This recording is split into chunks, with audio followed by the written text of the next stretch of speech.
we had discussed about planar continuous mass system. हमने कुछ special cases discuss करे और उसके लिए हमने सर्कुलर वायर और सर्कुलर डिस्क वह केस डिस्कस करे। Now let's discuss about 3D continuous mass system. और 3D कंटिन्यूअस मास सिस्टम के लिए once again first of all will discuss few regular bodies. Regular bodies में स्फीयर, स्फीयर भी हम दो तरह के स्फीयर डिस्कस करेंगे, एक तो सॉलिड स्फीयर और दूसरा hollow sphere. If we have got a thin hollow sphere, a thin hollow sphere,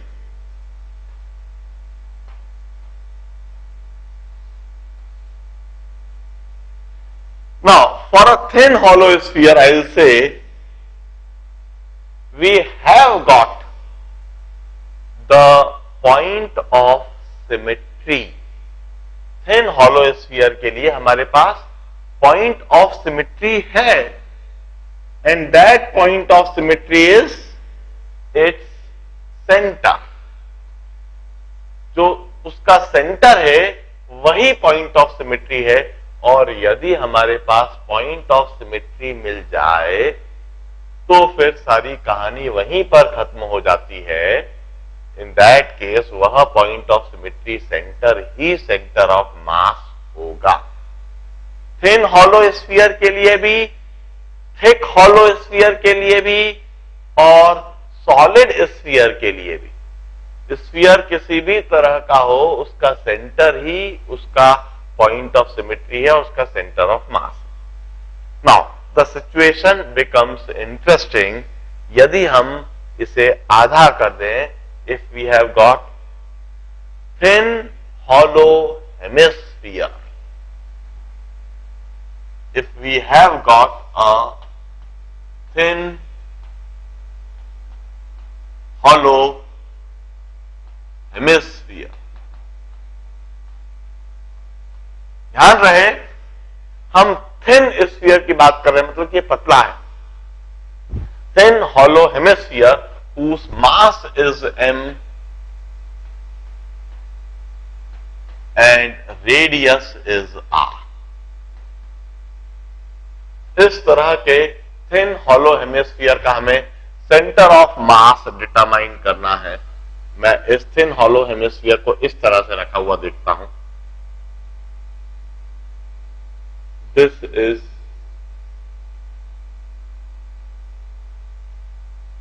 the positioning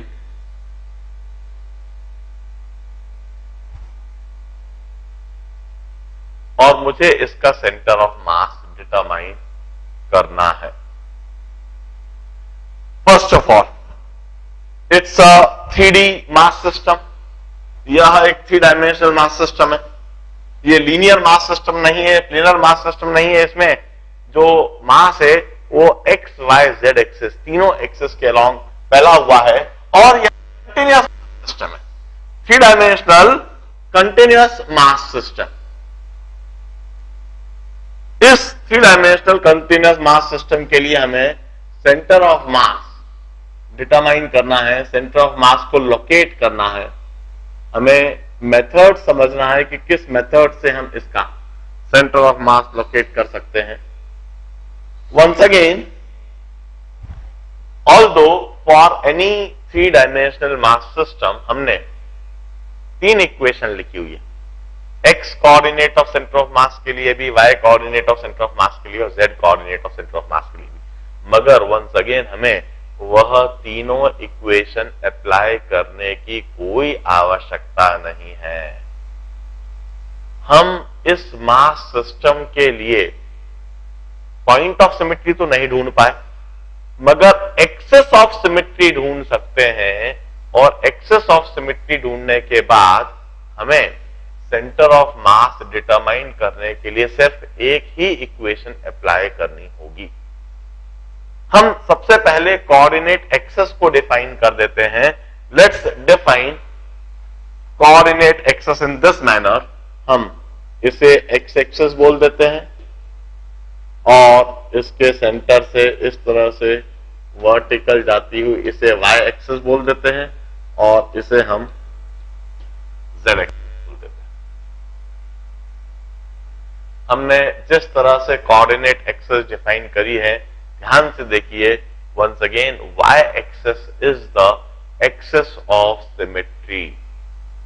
y axis के चारों तरफ मास बिल्कुल सिमेट्रिकली फैला हुआ है, and since y axis is the axis of symmetry, hence the center of mass must lie on y axis।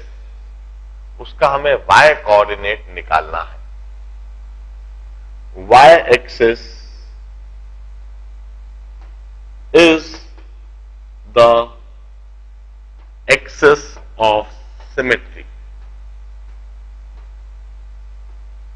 and hence y coordinate of center of mass must be finite, x coordinate of center of mass must be 0, z coordinate of center of mass must be 0 और y coordinate of center of mass निकालने के लिए we need to apply this definition, integral of y dm upon integral of dm। यह definition हमें apply करके इसका centre of mass determine करना है। अब इसका सेंटर ऑफ मास डिटरमाइन करने का मेथड समझिए। वंस अगेन सबसे पहले हमें एक कांस्टेंट क्वांटिटी, एक यूनिफॉर्म क्वांटिटी इंट्रोड्यूस करनी होगी। इस केस में वह कांस्टेंट और यूनिफॉर्म क्वांटिटी हम कैसे इंट्रोड्यूस करें, क्या डिफाइन करें? हम कहते हैं if this is a thin hollow hemisphere then mass is distributed over this curved surface area and it's uniformly distributed. Complete mass m is distributed over the hemispherical curved surface area। तो मैं define करता हूं mass per unit curved surface area, curved surface area, और इसको मैं sigma और ऊपर ऐसा कर्व्ड एरिया बना देता हूं, एक कैप, एक टोपी सी पहना देता हूं। इसका मतलब होगा मास per unit curved surface area. और इसको मैं एक्सप्रेस करता हूं, मैं इसके लिए एक्सप्रेशन लिखूंगा, mass of this hemisphere is capital M and what is the total curved surface area? भाई स्फीयर का कर्व्ड सरफेस एरिया होता है 4 पाई आर स्क्वायर, हेमिस्फीयर का होगा 2 पाई आर स्क्वायर। और इसे हम लिखेंगे this is dm upon dA और dA के ऊपर भी मैं cap mass per unit curved surface area dm by dA, dm upon dA। मैंने यह क्वांटिटी इस तरह से डिफाइन कर। अब मैं क्या करूंगा, वंस अगेन एक हमें y coordinate centre of mass का निकालना है तो dm लेना होगा, एक डिफरेंशियल मास लेना होगा, डिफरेंशियल मास लेकर इस सिचुएशन को डिस्क्रिटाइज करना होगा। अब इस जगह पर जो मैं काम कर रहा हूं, definitely that involve the application of calculus. समझने का पूरा पूरा प्रयास करा जाए, लिखा जाए, अच्छी तरह से बार बार पढ़ा जाए। कुछ चीज नहीं भी समझ में आती है तो लोड लेने के बजाय उसको लिखो, बार बार जब पढ़ोगे अपने आप 12th स्टैंडर्ड तक आते आते सारी चीज समझ में आएगी। हम इन चीजों को 12th स्टैंडर्ड के लिए रखेंगे नहीं, हम अभी ही कर लेंगे। ऑल्दो कैलकुलस में इन चीजों को आप दोबारा 12th में पढ़ते हो, मगर हम बात के लिए रखने के बजाय, since we are studying the chapter, हम टॉपिक पढ़ रहे हैं, इसलिए हम इन चीजों को यहीं पर कवर अप करके लिख कर रख देंगे, समझने की कोशिश पूरी की। देखिए मैं एक डिफरेंशियल एलिमेंट लेता हूं, यह डिफरेंशियल एलिमेंट मैं यह ले लेता हूं इधर इस तरह से। यह जो मैंने डिफरेंशियल एलिमेंट लिया है, इसका शेप क्या होएगा जरा आप सोचिए। What must be the shape of this differential element. यह एक इस तरह की रिंग होगी, मैंने काट जो दिया ना, ये इस तरह की रिंग होगी, सर्कुलर रिंग, जिसमें यह कर्व सरफेस ऐसा होगा और ये चारों तरफ इस तरह से गोल रिंग जाएगी।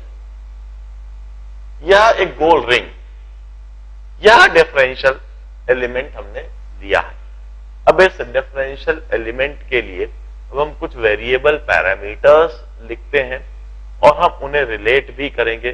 सबसे पहले हम डीएम निकाल देंगे और integral DM equal to M verify करेंगे, फिर हम इस एक्सप्रेशन को भी अप्लाई करेंगे। जो काम करने जा रहा हूं वो लंबा है, बोर्ड भी छोटा पड़ जाएगा, इसलिए जैसे जैसे मैं लिखते जा रहा हूं वैसे वैसे आप भी लिखते जाइए और उसको वहीं का वहीं समझते भी जाइए। देखिए, सबसे पहले जो मैं वेरिएबल इंट्रोड्यूस करता हूं, एक तो मैं कहता हूं लेट अस से दिस इज वाई। ये जो डिफरेंशियल एलिमेंट है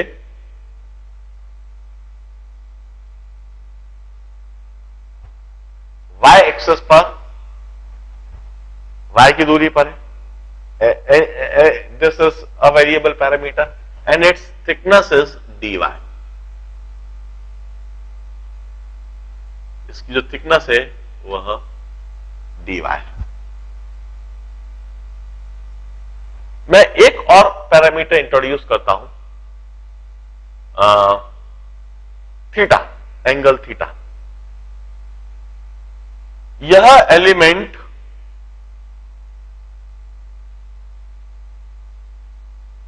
एक्स एक्सिस के साथ थीटा एंगल बना रहा है और इसके दोनों ends D theta angle subtend करते हैं।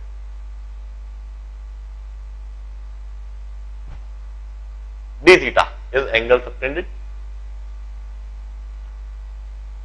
मैं इधर एक और वेरिएबल, ऑल्दो मैं इतने सारे वेरिएबल इंटीग्रेट करने के लिए, सॉल्व करने के लिए नहीं लिखूंगा, मगर इन्हें रिलेट जरूर करूंगा। इस हेमिस्फीयर का रेडियस कैपिटल आर है, मगर ये जो मैंने डिफरेंशियल रिंग ली है, इस डिफरेंशियल रिंग का रेडियस कैपिटल आर नहीं होगा। ये जो डिफरेंशियल एलिमेंट है, जो कि एक रिंग इस तरह की है, इसका रेडियस होएगा स्मॉल आर। ये यहां से यहां, दिस इज द रेडियस। सबसे पहले हमने जो डिफरेंस, हमेशा कंटिन्यूअस मास सिस्टम के लिए हमको एक डिफरेंशियल एलिमेंट लेना ही होता है। उस डिफरेंशियल एलिमेंट को लेकर हमें सिचुएशन को डिस्क्रिटाइज करना होता है। डिस्क्रिटाइज करके हमने उसको, उसमें वेरिएबल्स कुछ लिख दिए। अब हम इन्हें इसी समय रिलेट करते हैं। सबसे पहले मैं स्मॉल आर के लिए एक्सप्रेशन लिखता हूं। मुझे सारी चीज सिंगल वेरिएबल में रिड्यूस करनी है और उस सिंगल वेरिएबल में थीटा के रूप में रिड्यूस करूंगा। तो सबसे पहले मैं स्मॉल आर और थीटा को रिलेट करता हूं। देखिए, if this angle is theta, in that case this angle would be also theta, it would be alternate angle। यह एंगल यदि थीटा है तो यह एंगल थीटा होगा। तो स्मॉल आर के लिए मैं लिखता हूं, small R upon capital R is cos theta, small R is R cos theta, capital R cos theta.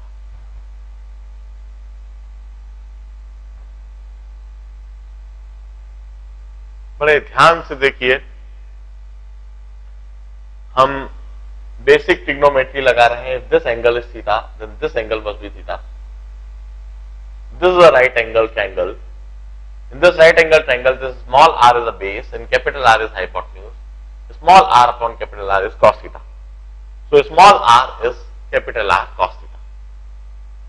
अब Now, what is the total length of this ring? ये जो रिंग है, इसकी टोटल लेंथ कितनी हुई? इसका total circumference length would be 2 pi into small R. Circumference of ring is 2 pi, small R is the radius. अब इस small are की जगह आर कॉस थीटा लिख देता हूं, तो इसकी लेंथ हो गई 2 pi into capital R cos theta. This is the length of this ring. अब इसकी curved width, this is the curved width, this is curved width. इस जगह पर मैं लिखता हूं एंगल की जो डेफिनेशन होती है, D theta is angle, D theta is arc upon radius. यह डेफिनेशन अप्लाई करूंगा, angle is equal to arc upon radius. Arc मैं लिखूंगा कर्व्ड विड्थ, आर्क की जगह पर कर्व्ड विड्थ, रेडियस की जगह पर capital R into D theta.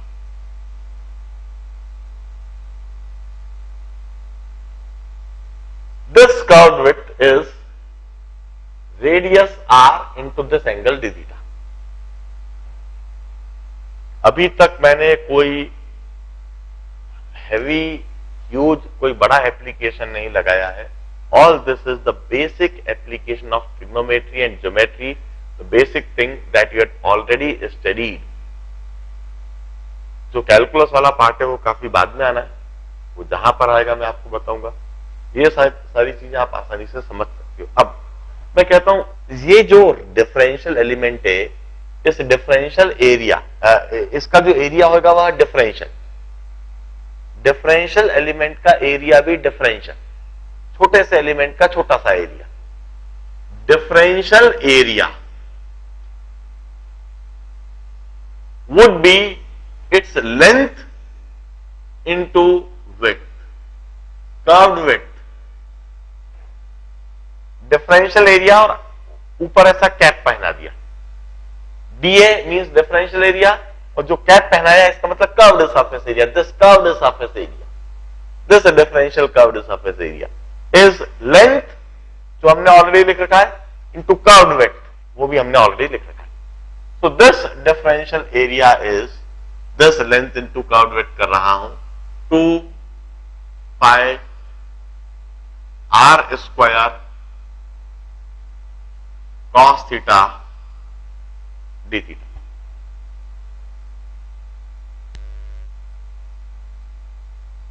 This is differential area.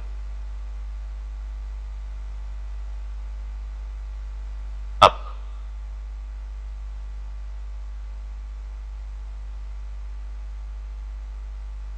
मैं डिफरेंशियल मास लिखने जा रहा हूं, और डिफरेंशियल मास लिखने के लिए मैं यह डेफिनेशन अप्लाई करूंगा। Differential mass is dA into sigma, mass per unit area, dm is equal to mass per unit area into area. Mass per unit area into area would be mass.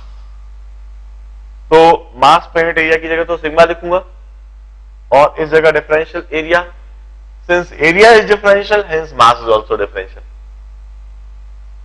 Differential mass का differential area या differential area का differential मास।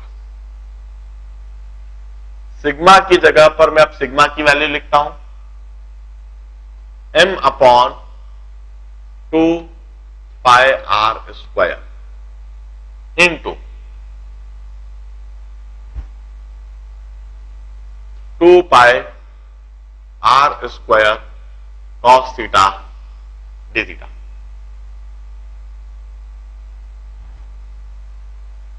Throw out 2 pi R square cancelled, तो यह हो गया m cos theta D theta.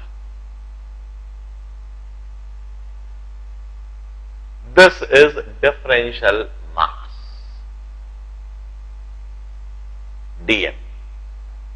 अब इधर मैं एक बात और बता दूं, हम हमेशा एक काम करते हैं, डीएम जब हमने लिखा है तो क्यों ना इसी समय इंटीग्रल डीएम यहीं पर डिटरमाइन कर लें।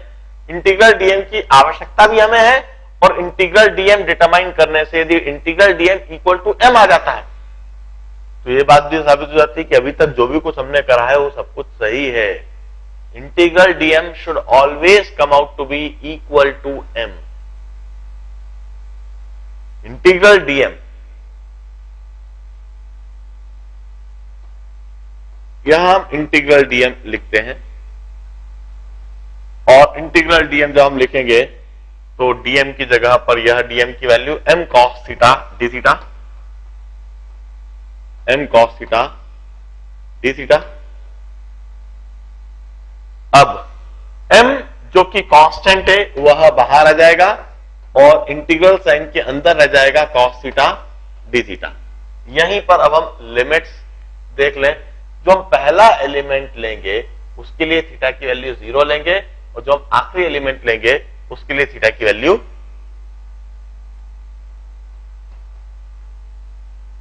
π/2। अब जरा सोचिए, कॉस थीटा का इंटीग्रल क्या है? It's sign theta. Cos theta का इंटीग्रल है साइन थीटा, क्योंकि साइन थीटा का डिफरेंशियल कॉस थीटा। तो इस जगह पर m और इंटीग्रेट करने के बाद मैं साइन थीटा ऐसे लिख देता हूं 0 to π/2। अब मैं लिमिट से सब्स्टिट्यूट कर देता हूं।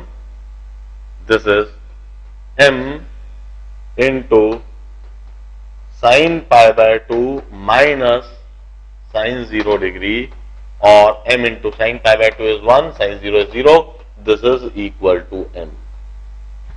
Integral DM is equal to M, यह बात हमने ऑब्टेन कर ली, हमने प्रूव कर दी। इसका मतलब अभी तक जो भी कुछ हमने करा है वह कंसेप्चुअली, वह मैथमेटिकली बिल्कुल परफेक्ट है। This is a method to verify your approach. आपने जो भी सिचुएशन में, प्रॉब्लम में जो भी कुछ अप्रोच लगाई है, उस अप्रोच को वेरीफाई करने का, कि अभी तक जो कुछ करा है वो बिल्कुल सही, वेरीफाई भी कर लिया, और साथ में इंटीग्रल डीएम की जो हमें इधर आवश्यकता है वह भी हमने एम प्रूव कर दी। अब हमें लिखना है वाई। वाई क्योंकि Y coordinate of centre of mass निकालने के लिए वाई जरूरी है। अब जरा सोचिए, ये जो पूरी डिफरेंशियल एलिमेंट है, इसको यदि हम कॉन्सेंट्रेट करेंगे, कन्वर्ट करेंगे, इसको यदि हम पॉइंट मास बना देंगे तो उस पॉइंट मास को इस रिंग के सेंटर पर रखेंगे। उस रिंग के सेंटर के लिए y की वैल्यू होगी y, मगर इस y को हम y लिखने के बजाय, since we are dealing in terms of theta, हम थीटा को इंटीग्रेट कर रहे हैं, तो y को भी हमें थीटा के टर्म्स में लिखना चाहिए। जरा देखिए, दिस इज y, यह एंगल थीटा है, दिस एंगल इज थीटा। मैं कहूंगा y upon capital R is sine theta, so y is equal to R sine theta. y is equal to R sine theta. यह बात मैं इधर लिख देता हूं, y is equal to R sign.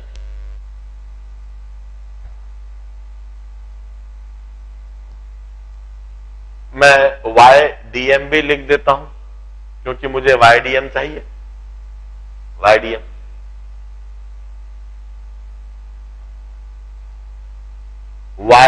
dm is r sine theta into m cos theta D theta. y की जगह r sine theta, dm की जगह m cos theta D theta. मुझे इंटीग्रेट करना है, और इंटीग्रेट करने के लिए मैं क्या करता हूं, m और r/2 इंटू साइन 2 थीटा। मैं इसे साइन 2 थीटा के टर्म्स में लिखता हूं। Sine theta cos theta is sine 2 theta upon 2। Sine 2 theta का formula, sine 2 theta is 2 sine theta cos theta. तो इधर sine theta cos theta into D theta की जगह मैंने साइन 2 थीटा बाय 2 लिख दिया, ये मैंने वाई डी एम लिख दिया। अब मैं सेंटर ऑफ मास का वाई कोऑर्डिनेट डिटरमाइन कर देता हूं। It's integral of y d m upon integral of d m. Integral of y d m की जगह यह m r upon 2 into sine 2 theta D theta upon integral of d m is m. M r upon 2 जो कि constant है बाहर आ जाएगा, M r upon 2 जो कि कांस्टेंट है बाहर आ गया, एम भी बाहर आ गया, अंदर रह गया integral of sine 2 theta D theta. और लिमिट्स हमने पहले ही आइडेंटिफाई करके रख रखी है। थीटा की जो लिमिट्स हैं वह 0 से पाई बाय 2, वही लिमिट इधर भी अप्लाई होगी 0 से पाई बाय 2। यह मास m से मास m कट जाएगा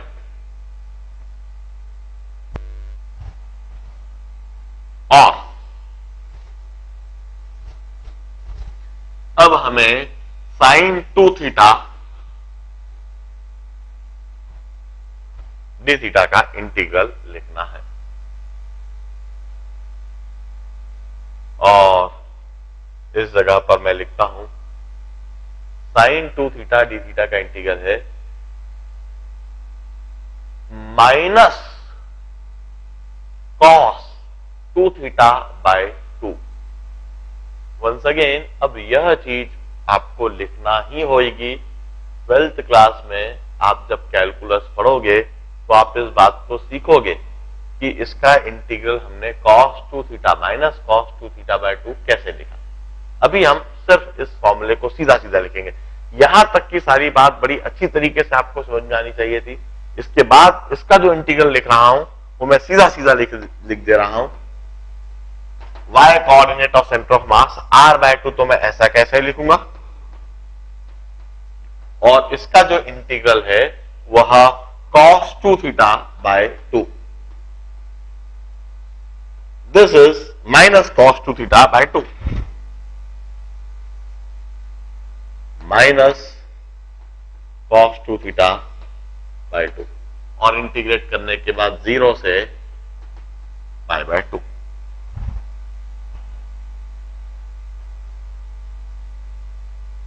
These are the limits. मैं इन लिमिट्स को सब्स्टिट्यूट करता हूं और लिमिट्स को सब्स्टिट्यूट करने के बाद इस तरह से यहां एक्सप्रेशन दिखने लगेगा। y coordinate of centre of mass is r by 2 into minus of cos pi by 2 minus of cos 0 degree by 2 और प्लस ऑफ cos। थीटा की जगह पाई बाय 2 तो इधर cos पाई हो गया, माइनस cos पाई बाय 2 और इधर minus minus plus हो गया। This becomes cos of pi is -1, so this is 1 by 2 plus 1 by 2. This becomes y coordinate of center of mass is r by 2 upon 1 by 2 plus 1 by 2, or this is equal to r by 2.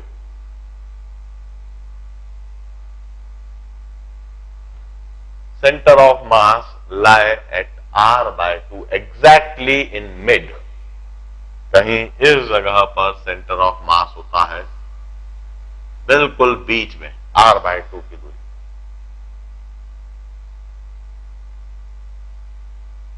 बड़े ध्यान से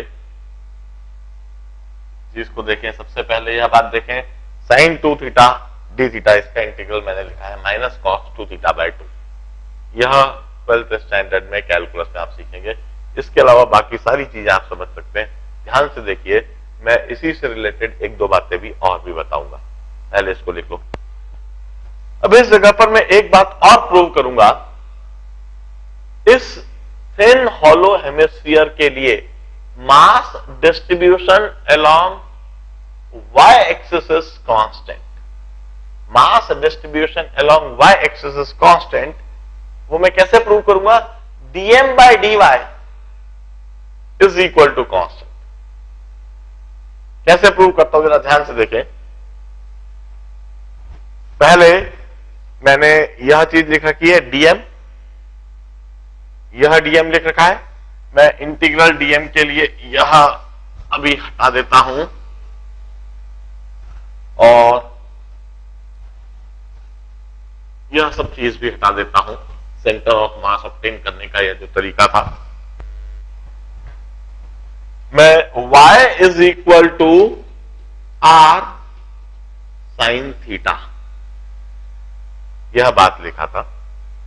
अब मैं इस expression को differentiate कर देता हूं। मैं dy बाय डी थीटा लिखता हूं। dy by d theta. r तो कांस्टेंट है, साइन थीटा का होता है cos theta. From here we say that cos theta d theta is dy upon r।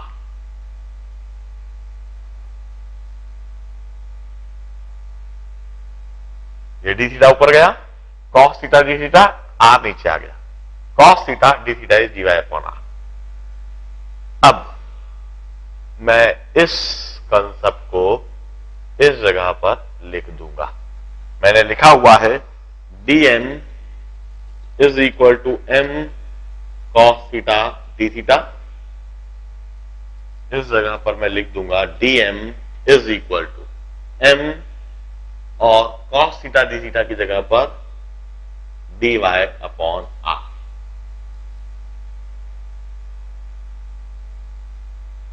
और इस तरह से यह एक्सप्रेशन दिखने लगा dm अपॉन dy। dy नीचे लाया, dm upon dy is total mass upon radius. Mass is a constant, r is a constant, dm by dy is a constant, and this says that mass distribution along y-axis is uniform. Mass is uniformly distributed along y-axis. Y-axis के along mass बिल्कुल uniformly distributed है। This is the meaning of this expression. हम कहते हैं thin hollow sphere में y-axis के along mass uniformly distributed है। इसका मतलब कि यह एक y-axis के along रखी हुई एक रॉड के माथे के, एक r लेंथ की रॉड y-axis के along रखी हुई है, जिसका centre of mass r by 2 पर है। This is an important result. Y coordinate of center of mass is r by 2, exactly at the center. हम कई जगह पर यह रिजल्ट इस्तेमाल करेंगे। फटाफट इसे नोट डाउन कीजिए, इसके बाद मैं समझाऊंगा solid hemisphere.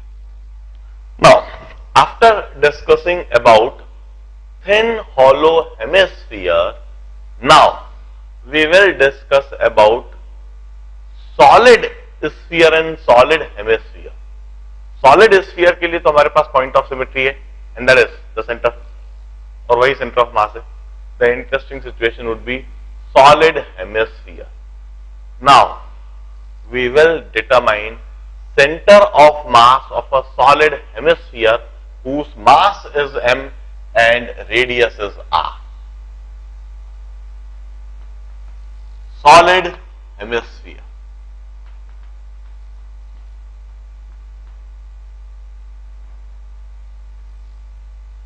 Mass m and radius is r. अब इस जगह पर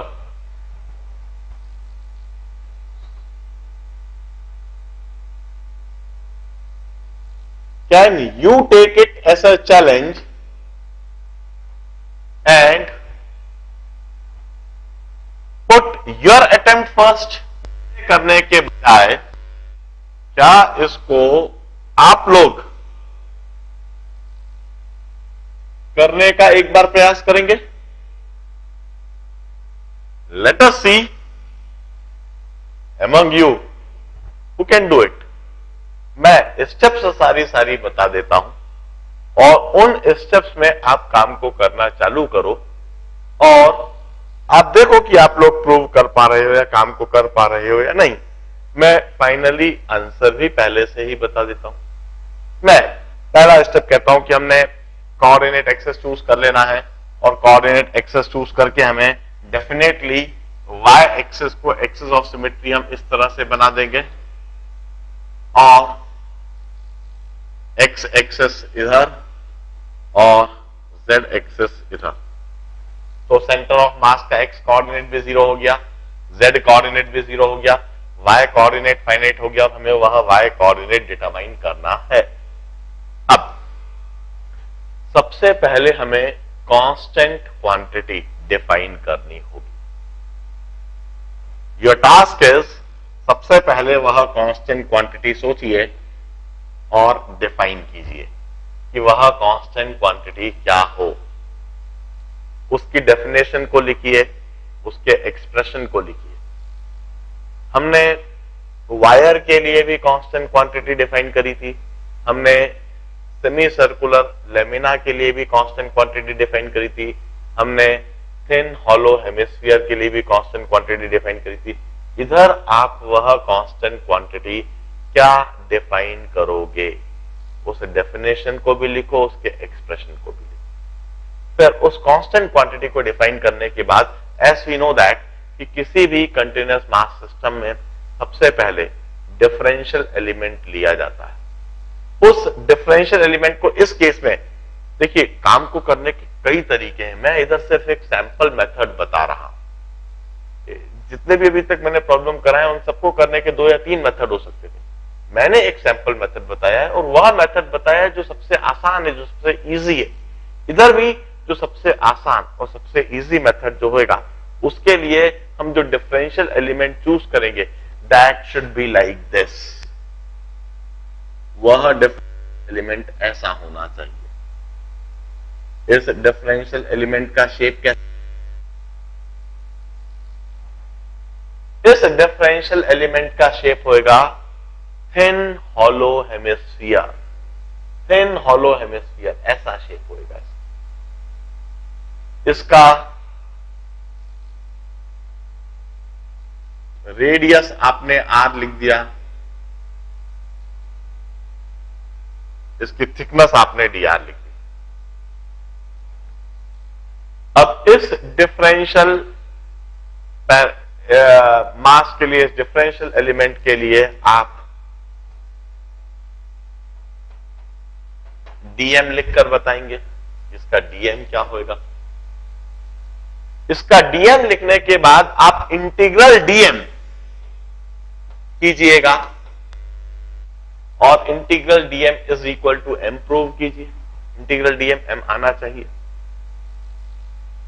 और फिर इसके लिए y भी लिखिए। What must be y for this.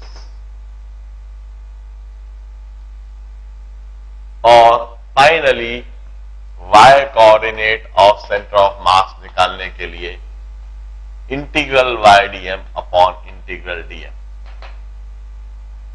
यह कंसेप्ट अप्लाई करके आप सेंटर ऑफ मास का y कोऑर्डिनेट डिटरमाइन कीजिए। Take it as a challenge. इसी समय मैं आपको 5 to 10 मिनट्स देता हूं और आप इसे अभी स्वयं से करने की कोशिश कीजिए। I will help you out. Definitely मैं वहां पर आकर आप सबकी मदद करूंगा कि कहां क्या करना चाहिए, पर एक बार प्रयास आप कीजिए इसी समय। Now let me tell you the method for solving this situation. देखिए, सबसे पहले जो कांस्टेंट क्वांटिटी है rho, we should define it as mass per unit volume. the total mass is m, and the total mass of hemisphere is 2 by 3 pi r cube. Mass is m, and the total volume is, ध्यान रहे sphere का volume होता है 4 by 3 pi r cube, hemisphere का volume है 2 by 3 pi r cube. It's 3m by 2 pi r cube. हमने इस तरीके से मास पर यूनिट वॉल्यूम डिफाइन कर दिया है. This is mass per unit volume. अब मुझे डीएम लिखना है. मैंने ऑलरेडी डिफरेंशियल एलिमेंट चूज करने का तरीका बता दिया है कि डिफरेंशियल एलिमेंट कैसे चूज करा जाए.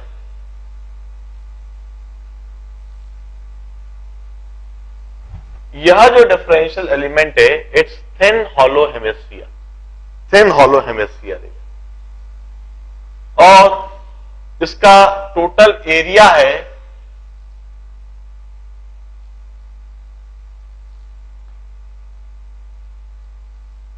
2 pi r square. इसका एरिया है 2 pi r square. ध्यान रहे surface area of sphere is 4 pi r square. ये हेमिस्फीयर है, आधा है, इसलिए इसका एरिया हुआ 2 pi r square. अब इसकी विड्थ कितनी है? Width is dr. ध्यान रहे डिफरेंशियल वॉल्यूम होता है area into differential width. Differential volume is area into thickness. So area into thickness is dW. This is volume. Differential element का differential volume. Area is 2 pi r square. Width is dr. इस तरह से हमने differential volume लिखा. अब differential mass लिखता हूं. Differential mass must be mass per unit volume into volume. Mass per unit volume is sigma and its volume is given. तो mass per unit volume के लिए मैं लिखता हूं 3m upon 2 pi r cube into 2 pi r square dr. 2 pi से 2 pi cancelled और इधर हो गया 3m by r cube into r square dr. यह डिफरेंशियल मास dm हो गया. 3m upon r cube into r square dr. यह dm मास. अब I had asked you कि प्रूव दैट इंटीग्रल dm क्या आता है. इंटीग्रल dm को m आना चाहिए. इससे यह बात भी प्रूव हो जाएगी कि हमने जो dm लिखा है सही है और हमें y coordinate of centre of मास में भी इंटीग्रल dm की आवश्यकता है. तो इंटीग्रल dm अब हम लिखते हैं. Integral of dm is integral of 3m by r cube into r square dr. 3m is a constant, r cube is a constant, integral of r square dr from 0 to capital R. अब r square dr का integral होता है r cube by 3. 3m upon r cube into r cube by 3 integrate करने के बाद में 0 to r. Integral of dm is 3m by r cube. Upper limit में r की जगह capital R cube by 3 minus 0 cube by 3, so this becomes m। Integral dm is equal to m। यह बात हमें प्रूव करना थी, हो भी गई, और इंटीग्रल dm की वैल्यू भी आ गई। अब यह जो डिफरेंशियल एलिमेंट है, this is a thin hollow hemisphere. Thin hollow hemisphere के लिए हमें इसका सेंटर ऑफ मास पता है। इसका सेंटर ऑफ मास होता है r/2 पर, y इक्वल टू r/2। इसका रेडियस स्मॉल r है, तो इसके लिए y की वैल्यू होगी r/2। मैं इनफैक्ट इस चीज को इधर लिखने के बजाय let me save some space, और मैं इधर ही लिखता हूं y equal to r/2।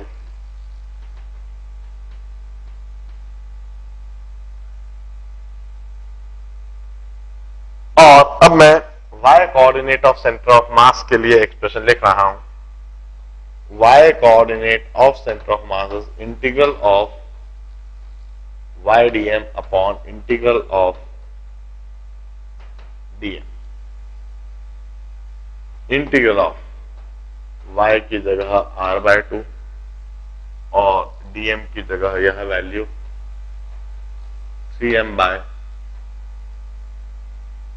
r cube into r square dr upon integral of dm is m।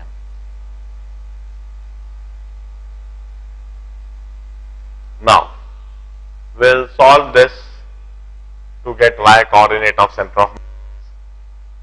Y coordinate of center of mass is 3m upon 2r square, 2r cube whole upon mass m। यह तो constant है जो बाहर आ गया, और integral के अंदर रह गया r to the power 4 dr from 0 to capital R। इस तरीके से हमने लिख दिया, और यह हो गया 3m से m cancelled, 3/2 r cube, and this becomes r cube dr है, r cube dr, r to the power 4/4 from 0 to r, और 3/2 r cube into r to the power 4/4 minus 0 to the power 4/4 comes out to be y coordinate of center of mass comes out to be 3r/8। ये जो मैं finally result करके दे रहा हूं, you need to memorise this result. आपको इन results को मेमोराइज करने की आवश्यकता पड़ती है। प्रॉब्लम करते समय यह काम में आते हैं। In fact they are few standard cases, regular cases.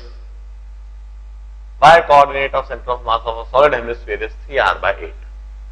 इस बेस से 3r/8 की ऊंचाई पर इसका सेंटर ऑफ मास होता है। बड़े ध्यान से सेंटर ऑफ मास को ऑब्टेन करने के तरीके को देख लीजिए। मैं सेंटर ऑफ मास के लिए एक स्टैंडर्ड केस फाइनली लास्टली और बता देता हूं, that is centre of mass of a solid cone for a solid cone, mass m,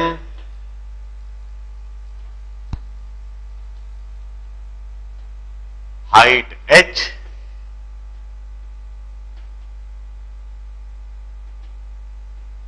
base radius r,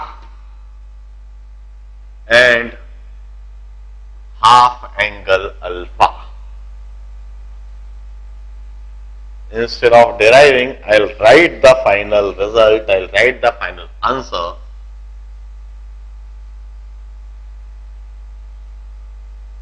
This is a solid cone. Its height is h, This is height from base to apex. This is base radius r,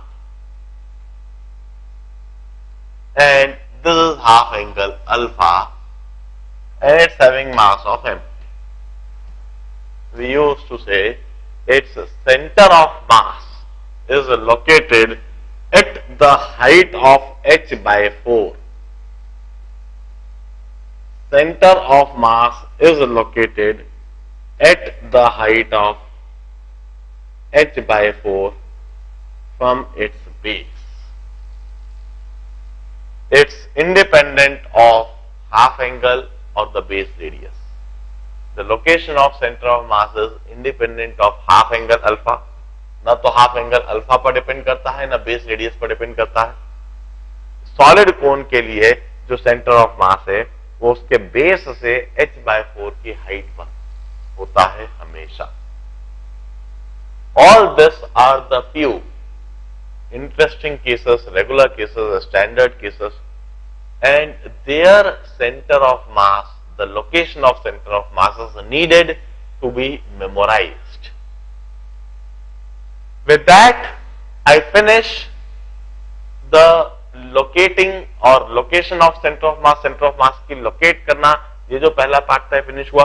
अब centre of mass का एक छोटा सा article, एक छोटा सा part और बचा हुआ है, that is the motion of centre of mass.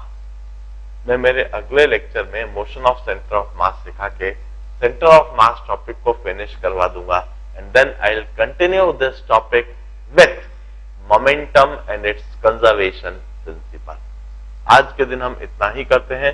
Next lecture में हम सीखेंगे motion of centre of mass.